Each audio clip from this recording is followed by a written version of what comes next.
one job that we have, we create about 10. That's a good rule of thumb for coal because of what we have to consume in roof bolts and diesel fuel and other energies that we need. And even our own coal mines, we take energy. And in our coal mines, we even practice our own conservation. We do as much of our load that we can on our major items on midnight. Because on midnight shift, that is when the power is the cheapest and when it's the most abundant. And some of our biggest operations, we do what's called demand-side management, where we shift our load. So we have a 10,000 horsepower thermal dryer in our coal mine in Maryland that only runs off-peak hours because we're able to get the electricity from the power company. And they came to us and said, this will really help us if you move your load to midnight shift, off-peak hours, where we don't have to put on more plants or put on more electricity. We can sell you what we have in it for a lot less, and it's just a real symbiotic relationship. So we try to do our own conservation as much as we can, conserve energy. I'm going to step back out to the world a little bit because it's really quite telling. If you look at goals that we should have as humans on the planet, we need to eliminate poverty. We need to provide electricity for everybody, and we believe coal is in that mix. And we also need to develop technology to improve the environment. This is how many people who have no or partial access to electricity in the world. Most of that is in the third world nations. You can see it's quite a bunch of people in this world, well over 1 billion, that don't have electricity. This is a graph that tells you KWH for years on the bottom, and then lifestyle indexes on the right. So you can see Bangladesh, Ethiopia, Congo have the lowest standard of living. We've come up the curve. The United States, Canada, Finland, Sweden have the highest, and that tracks the electricity capacity and consumption that they use. Pretty telling. This is what I like. It's really these are the energy users. These are the people that don't have energy in their lives. This is deaths of people or children under 5, lowest that have energy.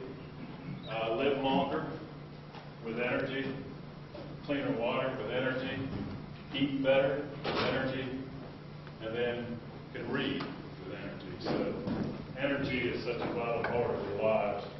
And if you look across the globe, the facts are telling.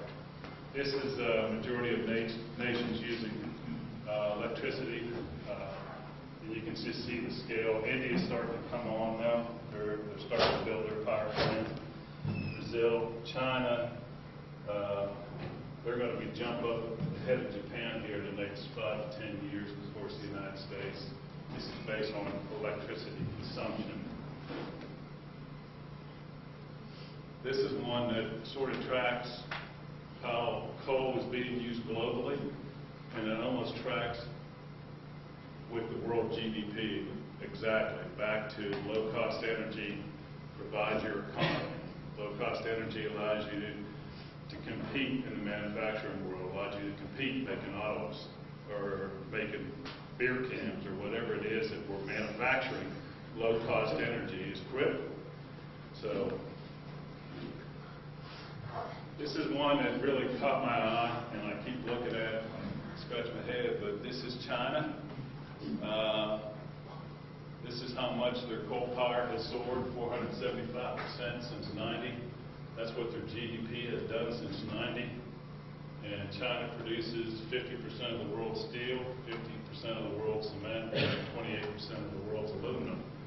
And this really comes home for me because I'm from Pittsburgh.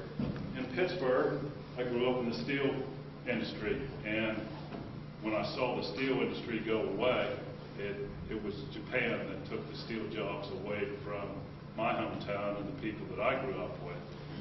And you can see it coming. It was we weren't competitive anymore.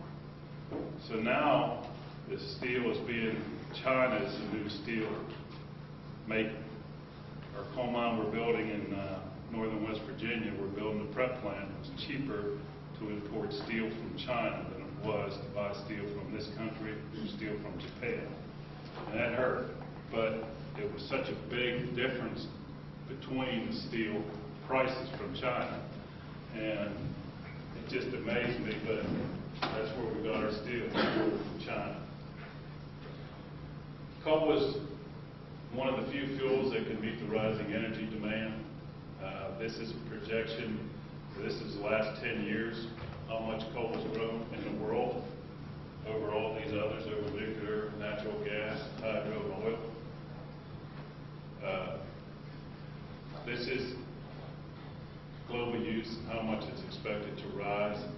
You can see as we grow our economies and our GDP grows in our countries, that's how much energy is going to, that's global demand.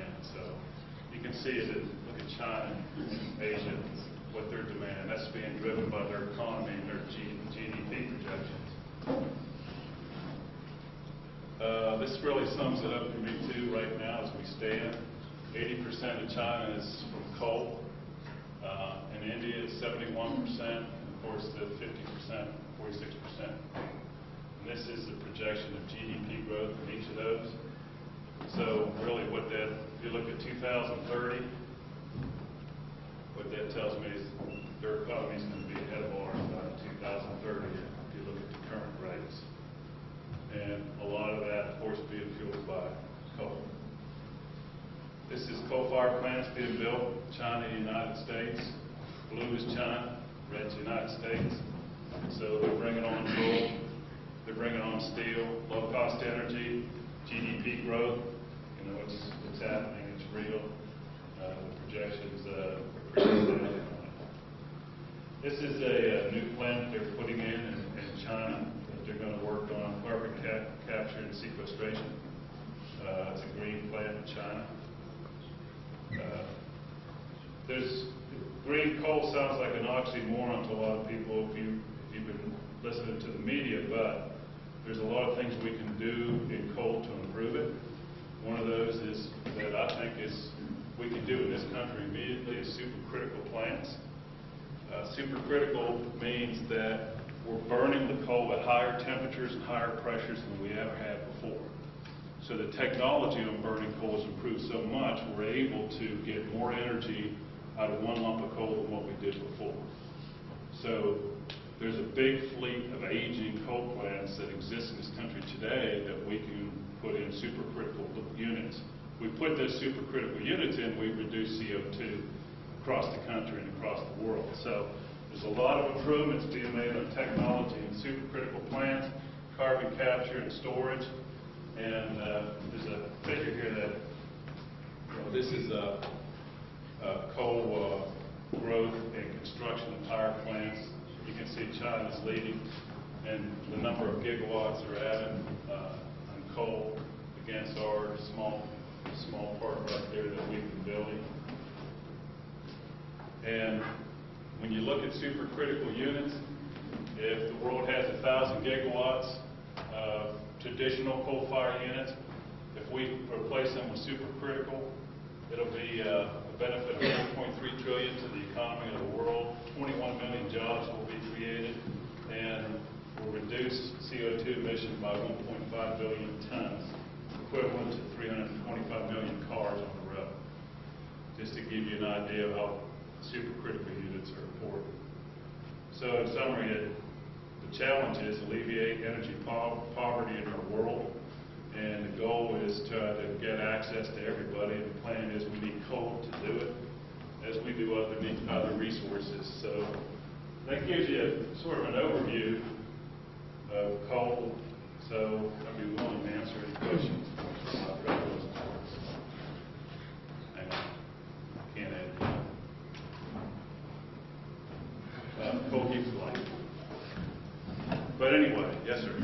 So in your mining operations, do you guys actually produce any power using your own coal to get a discount, like kind of a partnership with your local power cooperative, supplying them with coal at discounts to get power at a discount or anything like that? No, we don't produce any, but we do use it to drive